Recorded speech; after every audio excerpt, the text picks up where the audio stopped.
नमस्कार दोस्तों, मैं हूं सुरीत श्यामल। आप देख रहे हैं वर्कर वॉइस .in। दोस्तों, एक तरफ आप अपने सहारा इंडिया के पैसा पाने का इंतजार कर रहे हैं और दूसरी तरफ सहारा इंडिया फ्रॉड के बारे में खुलासा पर खुलासा हो रहा है। एक नया खुलासा हुआ है। किसके बारे में? तो जो सहारा इंडिया के प्रमुख है सुब्रत राय के बारे में। और किसने किया है? जो तिहाड़ जेल गए थे उस समय। कब? तो आपको याद दिला दे, मार्च 2014 में सुब्रत राय को जेल भेजा गया था, जिसमें उनको तिहाड़ जेल में रखा गया था। और उस समय के जो सुपरिंटेंडेंट थे जेल के, उन्होंने खुलासा किया है। एक तरफ जिस सरकार से आप अपने सहारा इंडिया का पैसा पाने का उम्मीद लगा बैठे हैं, उसी सरकार के द्वारा सहारा इंडिया स्कैम का प्रमुख सुब्रत राय को जेल के अंदर क्या क्या सुविधा दी गई है, या फिर उसके द्वारा गैर कानूनी तरीके से सुविधा लेने के बाद भी सरकार ने चुप्पी साध रखी थी, उसकी हकीकत बताया गया है। आज न केवल उस वीडियो को दिखाऊंगा जिसमें कि तिहाड़ जेल के पूर्व सुपरिटेंडेंट ने सुब्रत राय के बारे में बहुत सारे खुलासे किए हैं कि किस तरह से जेल के अंदर वो अय्याशी करता था। उस वीडियो में तमाम तरह के दावे किए जा रहे हैं, तो आइए हम इसको स्टेप बाय स्टेप करके जानते हैं। दोस्तों, आपको बता दूं कि पूरे देश के अंदर सहारा इंडिया फ्रॉड हुआ है, जिसके बाद लोग अपने पैसे को पाने का इंतजार कर रहे हैं। लेकिन उसके बाद एक और नया खुलासा हुआ है, जिसमें यह दावा किया जा रहा है कि सुब्रत राय को किस तरह की सुविधाएं जेल के अंदर मुहैया कराई जा रही थी। और ये खुलासा किसने किया है? तो ये खुलासा उस समय जो तिहाड़ जेल के सुपरिटेंडेंट थे, उन्होंने किया है। और तो और उन्होंने कुछ नेताओं के ऊपर आरोप भी लगाया है। लेकिन उन्होंने सबसे पहले ANI न्यूज़ को क्या बताया है, आइए हम देखते हैं। सहारा जो है, इसने काफी लोगों के पैसा देना था, कई हजार करोड़ रुपया था जो इन्होंने देना था। तो सुप्रीम कोर्ट ने इनको जेल पे भेजा था। तो ये पहले इनको रेगुलर जेल में जो है रखा हुआ था। तो उसके बाद इन्होंने कहा कि उन्होंने होटल्स वगैरह बेचने हैं, तो उससे जो पैसा जनरेट होगा तो उससे वो लेंडर को जो है दे सकते हैं। तो उन्होंने कोर्ट से परमिशन मांगी थी कि इनके होटल्स वगैरह के जो कई बायर जो हैं वेस्टर्न कंट्रीज के हैं, यूरोप के हैं, तो उनसे उसको वीडियो कॉन्फ्रेंसिंग से बात करनी है। और जब तक वो बात नहीं करेगी तब तक वो बेच नहीं सकते। तो सुप्रीम कोर्ट ने जेल प्रशासन से पूछा कि इसका क्या इलाज है। तो जेल प्रशासन ने कहा कि जेल के अंदर रह के तो ये नहीं हो सकता, कि जेल के अंदर से वीडियो कॉन्फ्रेंसिंग वगैरह का प्रोविजन इतना वो नहीं है। तो जेल के बाहर रख के जो है हो सकता है। तो इनको फिर हमने वहां पे एक कोर्ट कम्प्लेक्स है, उसमें रख दिया था।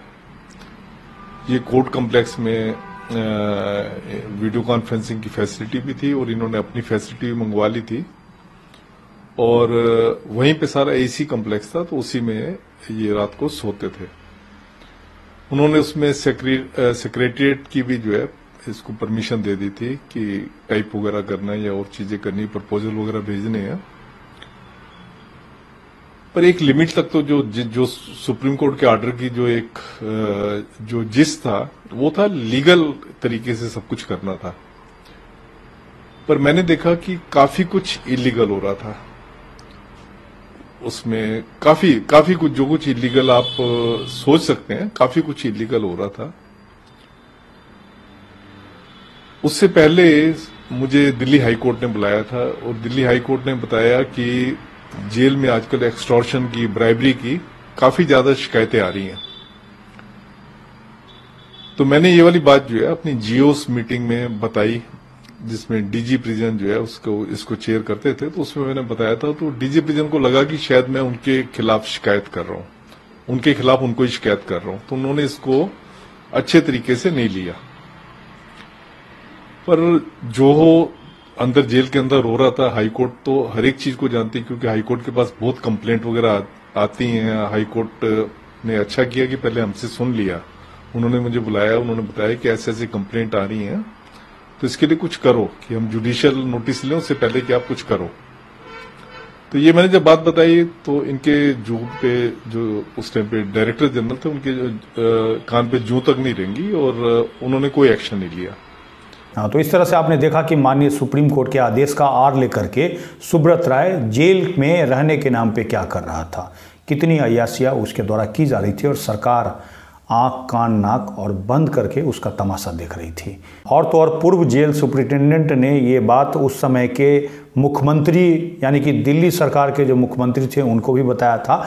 और उन्होंने किसके ऊपर आरोप लगाया, आइए सुनते हैं। तो उसके बाद मेरे पास कोई रास्ता नहीं रह जाता था और मैं फिर अरविंद केजरीवाल जी के पास गया। अरविंद केजरीवाल जी को मैं जानता था क्योंकि मैं जो इनकी मूवमेंट है उसके साथ काफी मैं क्लोजली, मेरी वाइफ वगैरह बहुत क्लोजली जुड़े रहते। तो उनके पास गया, उनको मैंने बताया जाके, पहले उनके ऑफिस में गया। मेरे एक दोस्त थे, उन्होंने मेरे को पहले ऑफिस में मिलवाया, फिर इन्होंने कहा कि आप घर पे आ जाना। तो मैं घर पे गया इनके, तो वहां पे जेल मंत्री भी थे। तो मैंने उनको बताया कि ऐसे ऐसे जो है सुब्रत सहारा जो है ऐसी जो इन्होंने फैसिलिटीज ले रखी हैं जो कि इनको नहीं मिलनी चाहिए, और ये फैसिलिटी सारी जो है ये जेल प्रशासन की मिलीभगत के साथ हो रही है। तो अरविंद केजरीवाल जी ने कहा कि आप इसका वीडियो बना के ला के दे सकते हो। तो मैंने कहा वीडियो बनाना मेरे लिए ठीक नहीं रहेगा, आपने आना है तो आप आके आप किसी भी टाइम आ जाओ और आप उसमें सरप्राइज चेक कर लो, आपको पता लग जाएगा। फिर वो कहने लगे कि ये जो डीजी प्रिजन होता है ये तो हमारे उसमें नहीं होता क्योंकि वो आईपीएस अफसर होता है, वो तो सेंट्रल गवर्नमेंट के उसमें होता है, तो उसके खिलाफ पता नहीं हम कुछ कर नहीं सकते हैं, नहीं कर सकते, पर जो डीआईजी है उसके खिलाफ हम कर सकते हैं। तो पर फिर कहने लगे कि अगर हमने छापा मारा और सब चीजें मिल गई तो ये तो फिर सुप्रीम के ऊपर एक्शन बनेगा। तो मैंने कहा सुप्रीम के ऊपर एक्शन बनेगा, जब सुप्रीम के ऊपर आप एक्शन लोगे तो उससे आपको पता लग जाएगा, वो अपने आप बता देगा कि सब कुछ मैं डायरेक्टर जनरल के कहने पे कर रहा हूं। तो इन्होंने कहा ठीक है। तो करके मैं बड़ा खुश था कि आज इनसे बात हुई है, जेल मंत्री भी बैठे हैं, सब बैठे हैं और बात हो गई है और कुछ एक्शन होगा। पर उससे 2 दिन के बाद ही मुझे डायरेक्टर जनरल ने कहा कि आपने अच्छा नहीं किया, जाके आपने गरीब आदमी को फंसवा दिया, पता नहीं क्या कौन सा गरीब आदमी था। तो मैंने कहा ठीक है, जो चल रहा है, जो मैंने मेरा दिल कह रहा था मैंने अपने दिल के हिसाब से किया है, जो मुझे ठीक लगा था मैंने किया है, आगे जो आगे होगा जो देखा जाएगा। पर कुछ भी उसके ऊपर हुआ नहीं। इस तरह से आपने देखा कि दिल्ली के अंदर आम आदमी पार्टी की सरकार थी और केंद्र में मोदी जी की सरकार थी। सहारा इंडिया फ्रॉड करने वाला अय्याशी कर रहा था, उसके बाद भी उसके ऊपर कोई कार्रवाई नहीं होती है, बाद में उसको जेल से रिहा कर दिया जाता है। और किसके लिए? तो पेरोल पे रिहा किया जाता है।